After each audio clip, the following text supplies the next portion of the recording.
의식하지 못하는 사이에 당연한 것처럼 습관이 된 것들, 그게 역사, 문화, 이런 정체성에 관한 것들이 많이 있는데, 예를 들어서 우리나라에서는 까치를 길조라고 생각하는데, 유럽이나 미국 쪽에서는 까마귀를 길조로 생각합니다. 우리는 까마귀가 썩은 고기를 먹고 비위생적이다 이렇게 생각하는데, 어, 유럽에서는 까마귀가 엘리야를 먹여 살린 고기 공급자였기 때문에 까마귀를 아주 길한 새라고 그렇게 보고 있습니다. 그런 것뿐 아니라 오른손과 왼손 이럴 때 오른손잡이가 많은 세상을 살면서 옛날부터 이 왼손잡이들이 서름을 많이 당했어요. 무슨 질병도 아니고 보기 싫은 것도 아닌데, 부모는 이 아이가 소외될까봐 억지로 왼손으로 필기를 하도록 가르치느라고 무척 애를 먹었죠. 저희 집 둘째 아이가 이 왼손잡이였습니다. 학교 1학년 때 가서 받아쓰기 시간에 날마다 매를 맞고 오는 거예요. 선생님이 10개의 단어를 불러주면 그 10개를 다 맞춘 사람은 이제 벌을 받지 않고, 하나 틀리면 한 대, 2개 틀리면 2대, 3개 틀리면 3대 이렇게 체벌을 했어요. 나중에는 이거 안 되겠다 싶어서, 아이에게 너무 상처가 된다 싶어서 제 아내가 학교를 가서 담임 선생님을 만났습니다. 얘가 몰라서가 아니고 왼손에 힘이 아직 없어서 머릿속으로 그걸 다 기억하지 못하기 때문에, 속도가 느리기 때문에 받아쓰기를 못하는 거니까, 쓴 것 중에 틀리면 그는 매를 맞아도 동의할 수 있지만, 속도가 느려서 못 쓰는 것은 조금 더 잘하면 충분히 쓸 수 있으니까 선생님이 왼손잡이의 특성을 감안해서 가르쳐 주세요. 그렇게 부탁을 하고 왔어요. 옛날부터 운동선수는 이 왼손잡이 또 왼발잡이들이 상대 선수가 당황하도록 묘한 기술을 가지고 있습니다. 그것은 오른발길이 붙어서 경기하면 늘 해오던 방식인데, 이게 갑자기 왼손잡이하고 마주치면은 이게 방향을 예측할 수가 없는 거죠. 그래서 탁구나 축구나 야구나 이런 데서 사우스포라고 하는 왼손잡이가 나오면 상대방이 상당히 부담스러워합니다. 이런 역사적 전통에서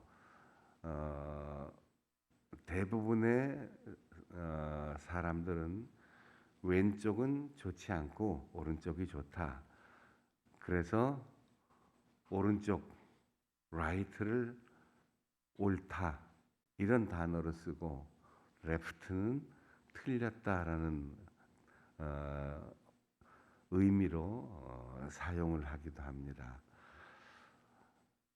오늘 우리가 읽은 본문에 보면 두 종류의 사람을 오른쪽과 왼쪽으로 구별해 놓고, 왼쪽은 다 영원한 멸망의 구덩이로 들어가고, 오른쪽은 영생의 나라를 상속받게 되는데, 그 오른쪽과 왼쪽에 서 있는 사람들은 그들 신체의 구조 때문이 아니고 그가 살아온 삶의 인간관계에 의해서 평가를 받는 사람입니다.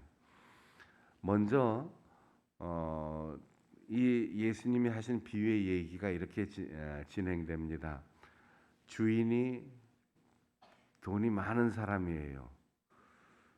그리고 멀리 떠나서 수년 동안 돌아오지 않을 텐데, 그 집에 일꾼들이 수십 명 내지는 수백 명이 있었을 텐데, 그 중에 세 사람을 선발해서 세 사람에게 각각 그 재능대로 그 사람의 역량, 그 사람의 재주, 그 사람이 잘하는 일, 못하는 일 이런 그의 능력을 다 참조해서 한 사람에게는 5달란트, 한 사람에게는 2달란트, 한 사람에게는 1달란트를 맡겨주고 장사해서 이익 많이 남겨라 그러고 떠났습니다.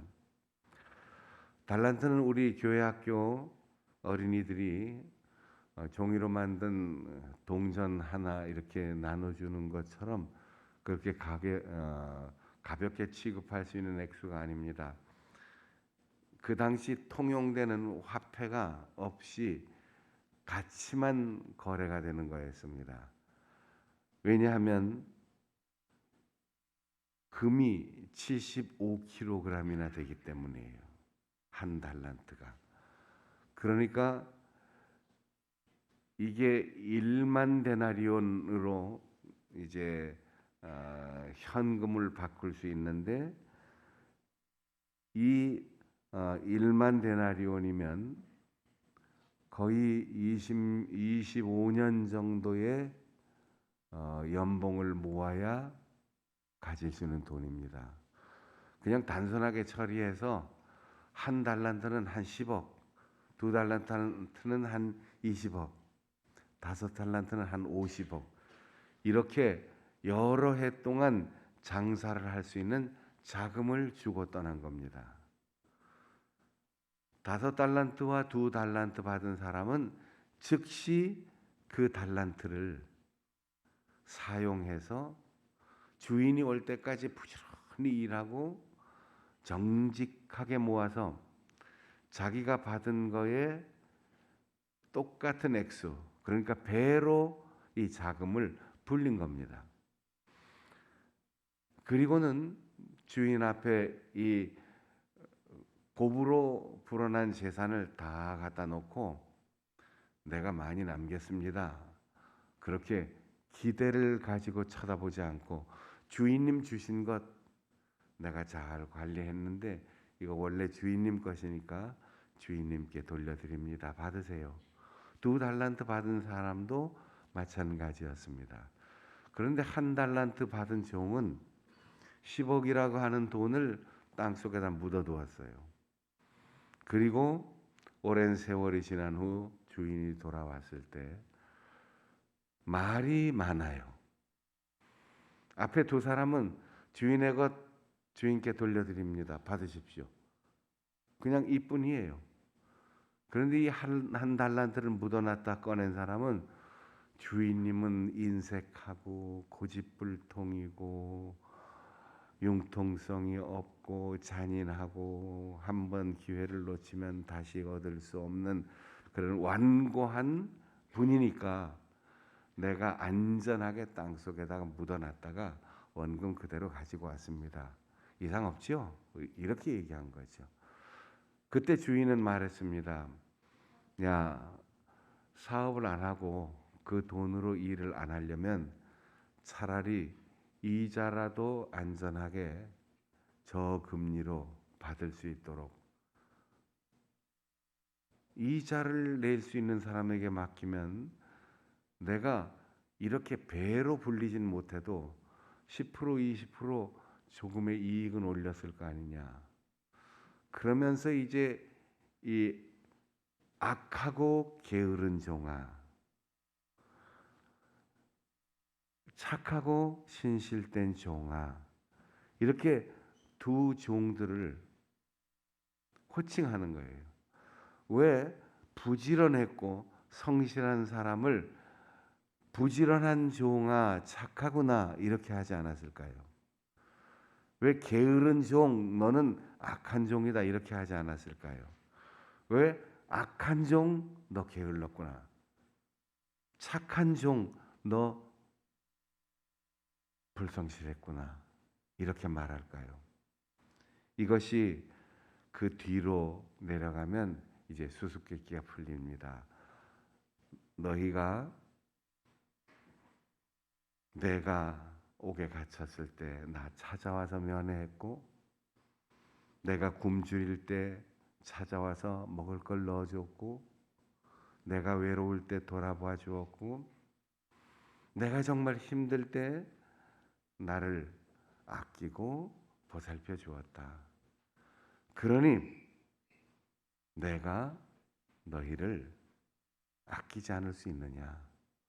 앞에 이 비유는 결국 돈의 문제가 아니고 우리가 돈이든 시간이든 건강이든 지혜든 삶의 영향력이든 그 어떤 것도 숨 쉬고 있는 동안 내가 받은 것 다 하나님이 맡겨주신 것인데 그것으로 과연 어떤 사람을 어떻게 도와주었는지를 주님은 보고 계시다는 거죠.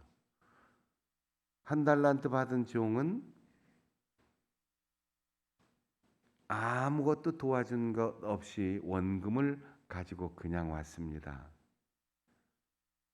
그에게는 이렇게 말했습니다. 너는 내가 굶주렸을 때 밥 한 톨도 주지 않았지. 나 목말라 죽을 지경이었는데 물 한 모금 주지 않았어. 나 감옥에 갇혀서 정말 외로웠는데 내 목소리 한번 들려주지 않았어. 언제 그랬습니까? 그들에게 모두 동일하게 말했습니다.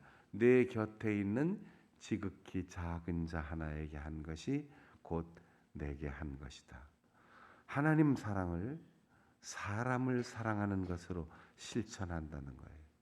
하나님을 사랑하는 사람은 사람을 사랑하게 되어 있고 이 세상의 모든 피조물을 아끼고 보살피게 되어 있다는 거죠. 계산이 정확하고 인색하게 자기의 것 아무것도 손해보지 않으려고 하고 원금만 보존하면 된다. 책임을 감당치 않으려는 사람에게 주시는 주님의 교훈입니다. 여러분 우리가 왜 이 땅에 태어나서 지금까지 살아왔고 살고 있습니까? 우리가 살아있는 것은 수명 때문이 아니고 사명 때문입니다. 사명이 있는 한 죽지 않는다. 하나님은 사명을 주실 때 사명을 감당할 수 있는 능력도 주신다. 18년 동안 제가 끊임없이 했던 얘기입니다. 그러니 사명을 붙들어야 우리의 생명을 붙들고 갈 수 있다. 그렇게 말씀을 드렸어요. 이웃에 대한 관심이 전혀 없는 사람은 예수님께 대하여 관심이 없는 겁니다. 왜냐하면 그 형제가 곧 예수님이 자기의 목숨을 내어주신 그만큼 가치 있는 사람이기 때문입니다. 그런데 하물며 가난하거나 보잘것없는 사람 정도가 아니고 우리 교회 안에, 우리 동네에, 우리의 이웃에, 우리가 아는 수많은 지인들 가운데 믿음으로 영원한 천국에서 같이 살 사람들, 그 사람들에 대해서 인색하고 메마른 정서로 하나님의 들려주시는 음성에 귀를 막고 냉정하게 살아간다면 우리는 내 곁에 있는 지극히 작은 자에게 하지 않은 것이 곧 내게 하지 않은 것이다. 이렇게 주님께서 말씀하실 그날이 올 겁니다. 사실 인생을 살다 보면 이제는 성탄절 그건 뭐 별것도 아닌데 어릴 때는 한 달, 두 달 전부터 기다리고 밤을 설레고 밤잠을 들지 못하면서 기다리고 밤새도록 새벽송을 돌면서 다녔는데 그 발이 꽁꽁 얼고 손이 꽁꽁 얼어도 기쁨으로 찬송 부르며 다녔는데 지금 성탄절도 아무 감동이 없고 새해가 와도 어제나 오늘이나 다를 게 뭐가 있어. 이렇게 덤덤하다면 우리의 삶에는 틀림없이 문제가 있는 겁니다.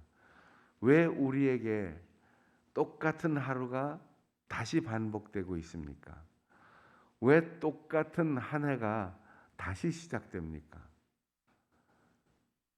우리는 유명한 명승지 관광 코스를 다녀가도 거기에 흐르는 물에 두 번 다시 발을 씻을 수 없습니다. 그 물은 이미 흘러가 버리기 때문입니다. 우리의 세월, 우리의 시간, 우리의 기회를 그 어떤 것으로도 살 수 없는 가장 중요한 재산인 것을 우리가 잊고 세상에 두고 가야 할 재물에만 집착하고 사람과의 관계를 소홀히 여긴다면 우리는 주님 앞에 섰을 때 한 달란트를 다시 가지고 온 겨우 살아서 왔습니다. 이렇게 말할 수밖에 없을 겁니다. 주님께서 우리 앞에 서셔서 오늘 2023년 새해 365일을 주십니다. 이것은 36억일 수도 있고 어떤 사람에게는 그 재능과 그의 지혜대로 3,600억일 수도 있고 어떤 사람에게는 30만 원도 300만 원도 안 되는 가치일 수도 있어요. 내가 어떻게 활용하고 내가 어떻게 주님의 음성을 듣고 내 이웃에 대한 관심을 가지고 살아가느냐에 따라서 이 가치는 그 사람의 인생을 바꾸는 엄청난 차이가 있을 거예요. 왜냐하면 주님께서 말씀하셨습니다.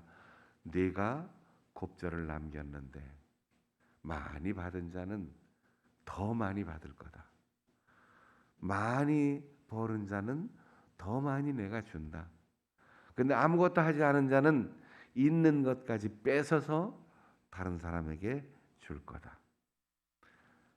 다시 송구영신 예배 2023년도 마지막 날이 올 겁니다.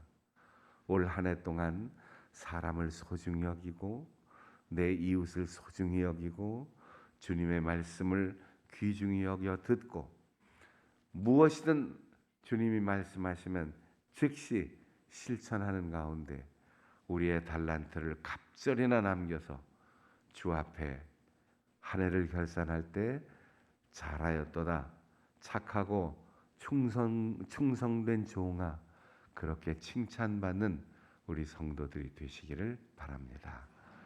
우리 화면을 보면서 공동 기도 드리겠습니다.